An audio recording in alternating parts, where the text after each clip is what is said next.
Good evening. This Arizona man, he nearly dies after falling from a cliff, and his wife witnessed the entire thing. That man lost his footing and plunged 100 feet, breaking nearly every bone in his body. Kristen Keogh is live with the story you'll only see on Fox 10. Kristen? John and Carrie, this is an amazing story of survival. It all happened in the Zion National Park. We've all heard about this beautiful spot. The couple was trying to hike to the Emerald Pools with 4 of their friends, but before that was able to happen, they had to watch this man from Tucson fall 100 feet down a sheer cliff.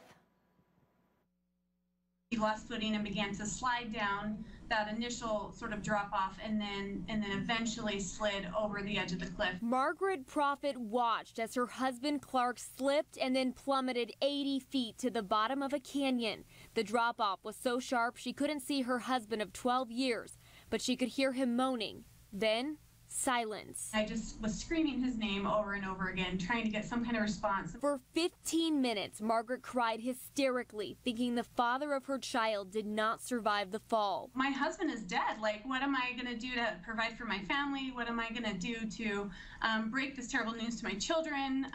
You know, how am I going to go on without him? I just don't think I can do it. After another man in their group rappelled down to his friend's side, Clark was able to mutter a response, giving his wife the strength to make it to his side, where she stayed from about 6:30 p.m. to midnight with a flash flood on the way. We talked about our dating years. We talked about our wedding and our wedding reception. We talked about our 3 children and kind of the specifics of their births. Her husband's limbs were twisted, his head was bleeding. All she had for the pain were 8 ibuprofen pills.